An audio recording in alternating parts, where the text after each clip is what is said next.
Hello again, guys. It is I, Free 700. We are back with Chapter 9 of Valiant Salvor, Ascendance. So, here we go. Weeks had passed. The boys' numbers had thinned out since the introduction of knife combat. Their mentor, Palegar, hasn't said much after the incident with Armin. The boys have yet to ask what that incident was about, but none were willing to find out. Numid had proven to be excellent with a knife, as he typically would hide another knife on his body, always surprising the others as he guts their bowels, leaving them to die. Now, most of the boys fight Numid cautiously, never willing to fully commit into a blow, for fear of reprisal from a hidden blade, even if Numid truly doesn't have a hidden blade. Dumo, Raham, and Hork still work together, but now with only 8 boys left, they were more concerned with fighting Jorg and Endura again, rather than bullying individual kids. Hork was still considered the weakest for his early loss against Jorg, but with the introduction of knives, the boys have less concern over strength now that the blades do most of the work for them. The doors open. The hallway has pattering of feet as 2 athletic-built boys step into the room with Armin behind them. Each have no weapons but stand taller than the rest of the boys in the room. Before even greeting everyone, they had established dominance by striding into the heart of the room while Armin stood still at the hallway. Endura and Jorg looked at each other concerned over the tip of power these 2 boys will introduce if they side with Dumo. Dumo, Raham, and Hork smirk, sly smiles, eager to have these 2 in their possession. Armin bowed his head, closing the doors, and departed. Palegar gave the 2 boys a stare, the same stare he gave the boys in the room when they first came here. Is this the best Armin had? Palegar was skeptical that Armin would uphold his deal, but more skeptical of Armin's training, as these trainees typically lacked tact and cunning. The 2 boys nodded, staring Palegar down, not backing down from his gaze. The others would have pissed themselves to show such defiance to Palegar, but these boys possessed a sense of pride and strength, believing that they don't need to prove themselves to the figure before them. This was a fatal mistake, to earn Palegar's ire. He waves his hand, dismissing the boys as he sat on his altar. The boys had just exercised, so while he waited for them to fully recover, he gazed at how the group reacted to these outsiders. Dumo and his gang approached the 2 boys. Endura and Jorg didn't hear what was going on, but it was clear. Dumo had this charismatic smile as he approached the 2 boys. Dumo kept talking and making gestures at other boys in the room, most likely orienting these 2 to the situation they are now in. Dumo motions the 2 to take a walk with him around the room. They laugh and refuse him and his gang. As obvious that Dumo was sucking up to the 2 guys, they had made another error. Endura kept notes on what mistakes people had made, and these 2, despite their physique, had many. Dumo's smile turned to a hardened expression, clear to see his anger but holding back his tongue. The 2 outsiders push him and his gang away, shooing them with their hands, laughing at them, calling them slang words that all equate to coward in their native dialect. Well, they hate Dumo already. We should go talk to them now. Jorg insisted on Endura. No. They're idiots. They refuse the most important gift Dumo was idiotically sharing. Information. They think they are so tough and better than everyone. Let them see the hard way what happens when you turn everyone into an enemy. Endura was giving menacing glares at the 2 outsiders. Oh, that's why you don't want them as friends. Jorg blurts out, finally piecing together why his idea would be bad. So, what should we do? They can easily take us on if they wanted. They love to bully the weak, it seems, by how they push to Dumo. Endura stands up, taking a deep breath in and letting it out slowly. I don't know. Just steer clear of them. They will probably team up like we did. Numid slowly waddles over to the two boys, lowering his head and shrugging his shoulders to appear even smaller than he already is. He clears his throat, whispering to himself, practicing his voice. He turns to the boys, looking up to them with awe in his eyes and his mouth wide open. Wow, you guys are so huge. Where did you come from? You must have the strength of 10 Galumpty. Numid sounded not nearly how he normally spoke. Palegar leaned forward, interested in what was occurring. 10 Galumpty? Please, we can slay 100 with our bare hands. Our tribe was known for its strength. The slightly taller boy spoke. He seemed to be more vocal than the other one. Really? Wow, how much do you normally carry then? You can practically lift me with one hand. Numid was edging closer. The boys were smirking at one another at how insignificant this kid was. They decided to toy with him. Yeah, we could. Want us to show you? The sinister tone in their voices and the gaze of malice was obvious to everyone. They planned on hurting Numid. They wanted to hear this child squeal. Oh, I don't think you could do it with one hand, though. Maybe both of you together, one hand each? Do you think you could both do it? Numid held his arms out like a child wanting to be lifted by his parents. The two figures smirked at each other and put one hand each on Numid, lifting him up from the armpits. That's when Numid laughed. Being held up between both boys' heads, they noticed something glimmering in between Numid's legs, not sure what it was, and too late to stop it. Numid pulls out 2 shivs. Having broken his blade into 2 sharp, jagged pieces, the boys try to evade, letting go of Numid. But that was his plan. To crash down on both of the guys' shoulders, stabbing straight into their lungs. Suspended in the air with both boys' shoulders impaled, Numid bears his weight onto the shivs and drives his body forward, sending all 3 of them crashing down onto the floor.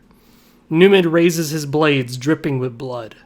The boys gasping for air as the pressure in their lungs give out, causing them to turn blue from the lack of air. Endura bellows with laughter. He approaches Numid, clapping him on the shoulders. Jorg follows, stunned by what just happened. For the first time, Numid smiled a genuine smile of happiness and pride. Endura whips out his blade, blocking Numid's shiv as he tries to go for a literal backstab. Jorg pulls out his blade as well. Endura and Numid still laugh, but now even harder. The two depart from one another.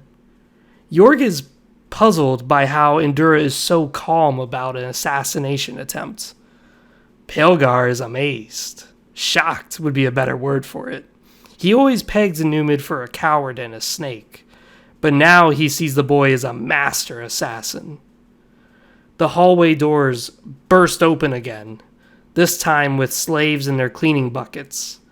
Behind them stood a space marine with many odd needles and liquid bottles dangling on his armor. Green salves on his chest and large red needles on his belt. His helmet had a spike on the very top.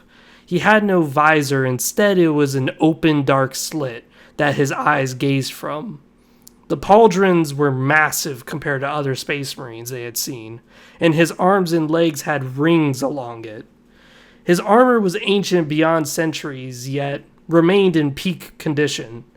His backpack had an industrial light in a fixed position on his right shoulder, and on his left had a camera that was able to record and zoom in on his targets. Numid hid behind the 2 other boys, remembering the time Armin came in and nearly killed Numid. This had put his guard up, now hiding behind the 2 meat shields.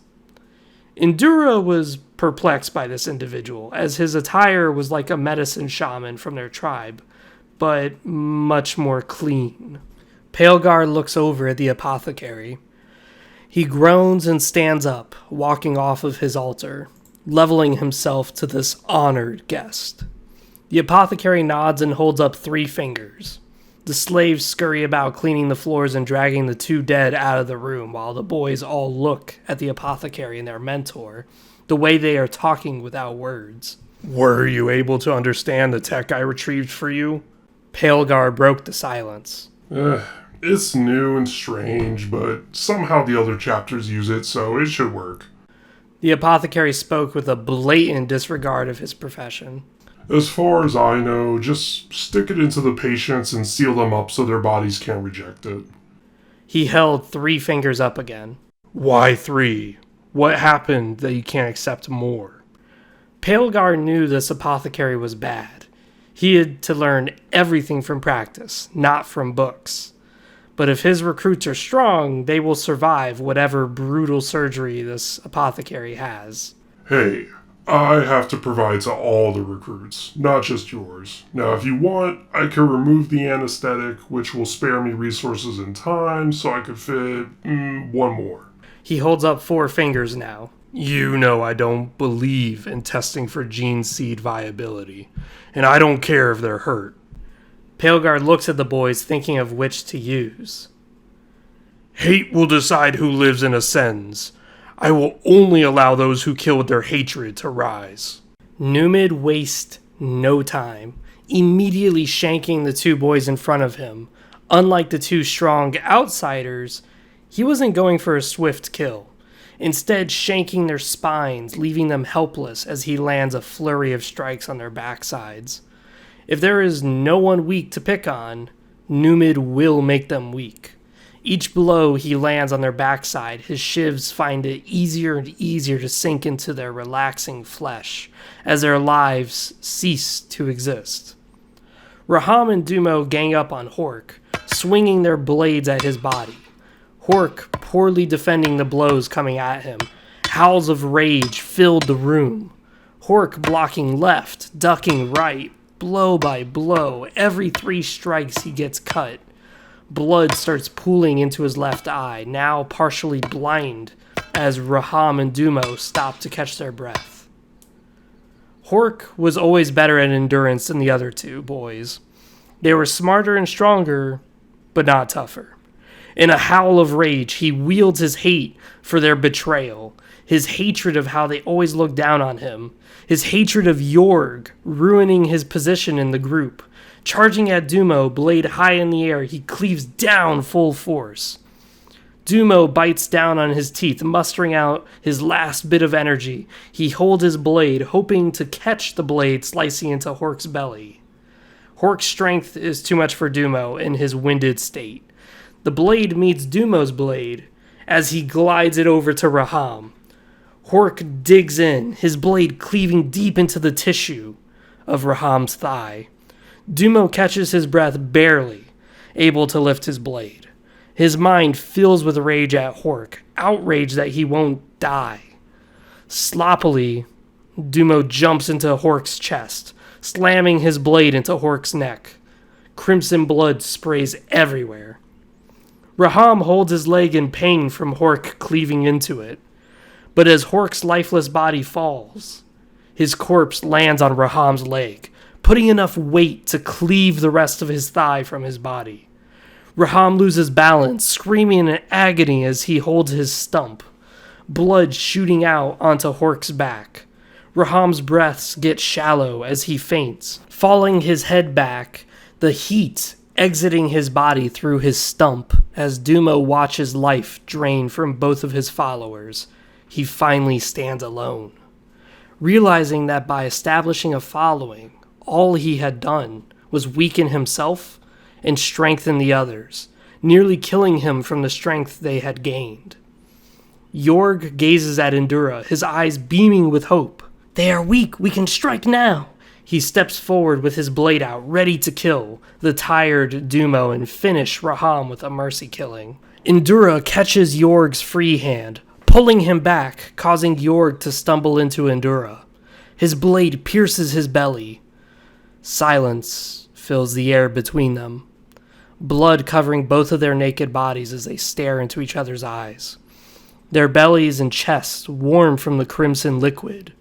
The world fades from their vision as both stare into one another. Life slows down. Time is nearly paused as both try to grasp what has just happened. "Use your hatred. It is your surest weapon," Endura says as his hard gaze stares into Jorg's blue eyes. Why? Jorg coughs out blood onto Endura's chest. His eyes break from Endura as tears swell down his cheeks. The blade drops from his hand, too weak to hold it.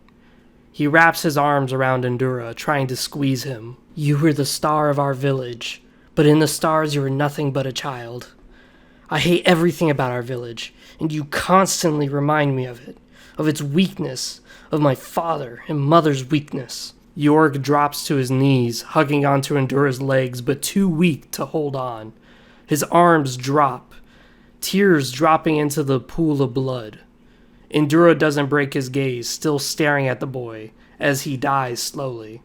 His gaze of pure hate. You don't understand. We made fun of you because we knew you were stronger than all of us. You could fight the whole tribe. That's why the village named you. Jorg flops onto his side, in a fetal position, his eyes closed, his last breath escapes his lips. The blood pool coldens, his tears dry on his fair face.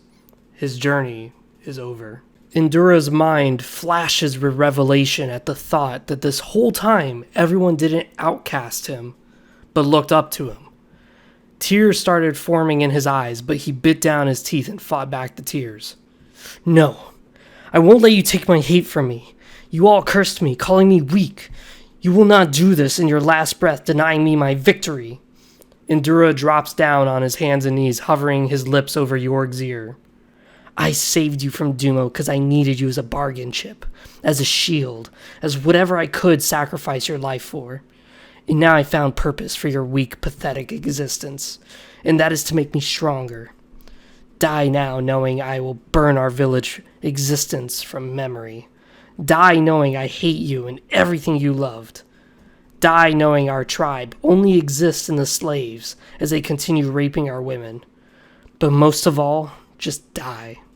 Endura rises up, his eyes drained of tears, now rekindled with hatred, reminding himself of where he came from, reminding himself of what life used to be. But now, he will rise and become strong. Palegar stares at the three boys left. Endura, Dumo, Numid. He gives them all a signal. They form up in a line at the apothecary. He motions them over to the hallway. They all walk in a single file line behind Palegar. He motions to the slaves. Palegar leaves the room. The slaves leave, having other duties to attend to before cleaning up his new mess. Palegar begins teaching the kids about what the surgery will do to them and what their purpose is for after they emerge, enhanced and superior to normal men. Endura walks in front of the line, eager for his transformation, feeling proud of his achievement, but more importantly, he feels ready for the life of constant war ahead of him. The apothecary stays in the room as Palegar leads the boys out. He surveys the bodies and begins analyzing each corpse, looking for material that he can salvage and use for his medical malpractice. He hears breathing. It is faint, shallow, on the brink of death. He follows the sound thanks to his augmented ears, finding the corpse that still draws breath. I hate you. Someone's still alive in all this mess. You still live. How great of Palegar's pupil to leave me a sloppy kill. I'm in pain. Pain is only a concern for the patient. If you're gonna die, at least be in a non-complaining corpse. I will kill him. Well, I guess I could salvage you. I have been short-staffed at the operating table lately. Honestly, though, your quality of life seems fine as it is. How old are you? 10? 12? You've lived long enough. The apothecary turns away to walk away from the corpse, when all of a sudden he stops. A hand grabbed his foot. I can fight. I have hate. This is interesting. I'll give you one chance, and only one. You get hurt, You will have to fix yourself. My services are only for those that have earned my services. Jorg lifts his head, gazing his blood-filled eyes at the apothecary, unable to see his face with his backpack's industrial light shining on his eyes. Buzzing and drilling is heard, along with screaming, the blood-curdling cries and begging for pause. The two space marines hover over the child, Pelgar holding the child down while the apothecary saws into Endura's chest, breaking it open for minimal permanent damage. Endura holding onto the cold steel slab he's laid on, his nails breaking off slowly as his grip tightens. His knees bent, his calves and thighs contracted, burning from the intensity of his pain. Numid and Dumo stare, shocked, horrified, and disturbed by the pain Endura is in, and the sheer brutality the doctor is showing, punching Endura's chest before beginning the procedure to make his sternum easier to break open. Endura passes out from the sheer trauma. Finally, now that his ribcage is open, and the apothecary implants the second heart into his chest. Pelgar gazes at the two boys behind him. Numud is shaking, and Dumo passed out from fear. Pelgar looks at the apothecary, waiting for orders. Give me the awake one. Let's knock him out next. The other one we can do quickly since he's already knocked out and won't resist. Pelgar reaches for Numid. No. I don't want to. Please, no. This is for your own good. Now shut it and get on the table. I'll break those arms first if I have to. The apothecary spoke coldly and uncaringly of Numid. Pelgar picks up Numid, since Numid, being just a boy, is unable to resist. Gets placed down on the slab next to Endura. The apothecary grabs both of Numid's flailing arms and yanks them, pulling them both out of their sockets. Now his arms dangled off the sides of the slab, Numid screaming in bloody murder as the saw resumes its function. There, that's better. Gotta work smarter, not harder, you know? Pelgar always knew this apothecary sucked compared to any other medical professional, but it's all he has.